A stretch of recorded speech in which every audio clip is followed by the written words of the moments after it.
বাংলাদেশিদের ভিসা বাতিল, new York airport থেকে বাংলাদেশিদের ফেরত। আসসালামু আলাইকুম, আমি জিল্লুর রহমান কাশবন থেকে। দেশ কিংবা প্রবাস থেকে যারা আমাকে এই মুহূর্তে দেখছেন সকলকে আন্তরিক শুভেচ্ছা অভিনন্দন। আশা করি সবাই সুস্থ আছেন, আলহামদুলিল্লাহ আমিও খুব ভালো আছি। আজকে যে বিষয়টা নিয়ে আলোচনা করব আপনারা ইতিমধ্যে থাম্বনেল এবং টাইটেল দেখে বুঝে গিয়েছেন। তার বাইরে বলে নিচ্ছি, যারা এখনো আমাদের ইউটিউব চ্যানেলটি সাবস্ক্রাইব করেনি অবশ্যই আমাদের ইউটিউব চ্যানেলটি সাবস্ক্রাইব করে রাখেন। তো যাই হোক, কথা না বাড়িয়ে চলে যাচ্ছি মূল আলোচনা, যে আসলে বাংলাদেশিদের কেন ইউএসএ নিউ ইয়র্ক এয়ারপোর্ট থেকে ফেরত পাঠিয়ে দিচ্ছে, এটা নিয়ে মূলত আলোচনা। আপনারা জানেন যে অধিবাসী বিরুদ্ধে কঠিন আইন বাংলাদেশ সহ বিশ্বের সকল মানুষদের জন্য একটি দুঃসংবাদ। বিভিন্ন তালবাহানায় ভিসা বাতিল হচ্ছে, এমনকি এয়ারপোর্ট থেকেও রিটার্ন করে দিচ্ছে।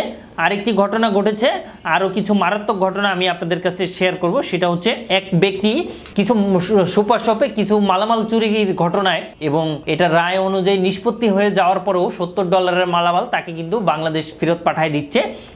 এটা নিয়ে মূলত আপনি কি দেশ এবং দেশের বাইরে প্রোডাক্ট পাঠাতে চাচ্ছেন, আত্মীয় স্বজন বন্ধু বান্ধব বিদেশে রয়েছে, তাদের কাছে আপনি উপহার, গিফট অথবা কলেজ ইউনিভার্সিটির জন্য ডকুমেন্ট পাঠাতে চান, কোনো বাহান্ন কোনো কুরিয়ার সার্ভিস খুঁজে পাচ্ছেন না, অবশ্যই আমাদের সাথে যোগাযোগ করুন। আমরা 3 থেকে 5 দিনের মধ্যে আপনার প্রোডাক্টটা পাঠিয়ে দিই। শুধু তাই নয়, ডজন খানিক লোক জেএফকে এয়ারপোর্ট থেকে বাংলাদেশিতে ফেরত। তো এটার সম্বন্ধেই মূলত আজকের আলোচনাটা হতে যাচ্ছে। শুরুতে আমি যে আলোচনাটা করব, যে আসলে বাংলাদেশি যে পিপল রয়েছে তাদেরকে কেন ব্যাক করে দিয়েছে। আপনারা একটা নিউজ দেখেছেন, যে সেই নিউজ অনুযায়ী কিন্তু অনেক বাংলাদেশি যারা রয়েছে তাদের কিন্তু রিটার্ন করে দিচ্ছে। আপনি গত কয়েকদিনে দেখবেন যে আসলে নতুন যে গভর্নমেন্ট ইউএস এসেছে, বিশেষ করে ট্রাম্প, তার জন্য কিন্তু এখন বর্তমানে আপনার খুবই একটু কঠোর হয়ে যাচ্ছে। প্রতিটা নিয়ম কারণে কিন্তু পরিবর্তন চলে আসতেছে।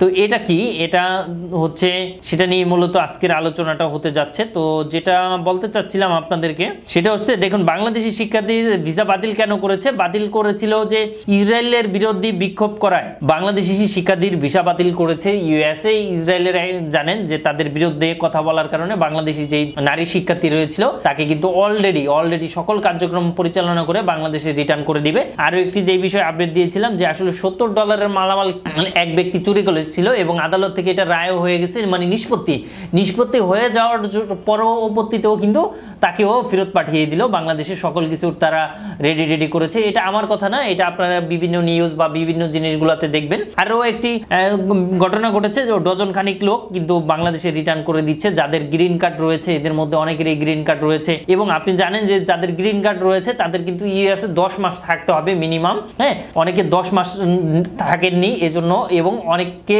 বিভিন্ন কোশ্চেন করতেছে, কেন আসতেছে, কি জন্য আসছে, কতদিন থাকবেন, এই ধরনের কিন্তু বিষয় কিন্তু পরিবর্তন চলে আসতেছে নিয়মিত। তো এখন করণীয়টা কি, এবং মুসলিকা দিয়ে কিন্তু অনেককে ইউএসএ ঢুকতে দিচ্ছে এবং অনেককে রিটার্ন পাঠিয়ে দিচ্ছে। এখন করণীয়টা কি, যে গুরুত্বপূর্ণ কথাটা বা যে গুরুত্বপূর্ণ আলোচনাটা আমি করব বা আপনাদের মাঝে শেয়ার করব, সেটা হচ্ছে ইউএসএ যাদের ফ্লাইট রয়েছে এই মুহূর্তে, অথবা 1 মাস 2 মাসের মধ্যে 3 মাসের মধ্যে, তাদেরকে আমি রিকোয়েস্ট করবো অবশ্যই হোটেল বুকিং এবং রিটার্ন টিকিট সহ আপনি টিকিট ইস্যু করবেন। শুধু তাই নয়, আগে যেই পরিমাণ ইউএস ডলার ক্যাশ নিয়ে যেতেন, ক্রেডিট কার্ড নিয়ে যেতেন, তার থেকেও এখন থেকে কিন্তু একটু বেশি নিয়ে যাবেন, ডাবল নিয়ে যাবেন। ক্যাশ ডলার যদি আগে 2000 নিয়ে যেতেন, এখন 5000, আগে যদি 5000 নিয়ে যেতেন এখন 10,000, আগে যদি 10,000 নিয়ে যেতেন এখন কিন্তু 20,000 নিয়ে যাবেন, এবং দিন দিন কঠোর হচ্ছে। সুতরাং সকলেই সাবধান এবং সতর্কতার সাথে অবশ্যই ইউএসএ যাবেন, যাদের ভিসা হয়েছে বা যারা যাবেন বলে ভাবছেন তাদের জন্য শুভকামনা।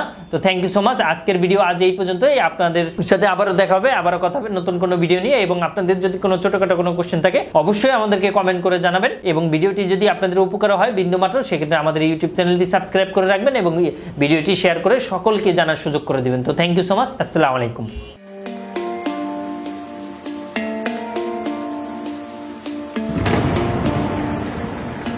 আসসালামু আলাইকুম, আমি জিল্লুর রহমান কাশবন থেকে। দেশ এবং প্রবাস থেকে যারা এই মুহূর্তে দেখছেন সকলকে আন্তরিক শুভেচ্ছা অভিনন্দন। আশা করি সবাই ভালো আছেন এবং সুস্থ আছেন। আপনারা জানেন যে আমাদের এই চ্যানেলে ইউএসএ, কানাডা, ইউকে, বিভিন্ন ওয়ার্ক পারমিট, স্টুডেন্ট ইত্যাদি বিষয় নিয়ে মূলত আলোচনা করে থাকি আমরা। যে টপিকসটি ইন্টারেস্ট, দয়া করে সেই রিলেটেড ভিডিওগুলো দেখে আসবেন। এট দ্য সেম টাইমে আপনাদের যদি কোনো ছোটখাটো কোনো কোশ্চেন থাকে অবশ্যই আপনি আমাদেরকে কমেন্ট করে জানিয়ে দেন। এছাড়া এট দ্য সেম টাইমে আপনি আমাদেরকে ইমেল করতে পারেন অথবা আমাদের ফেসবুকে যুক্ত হতে পারেন।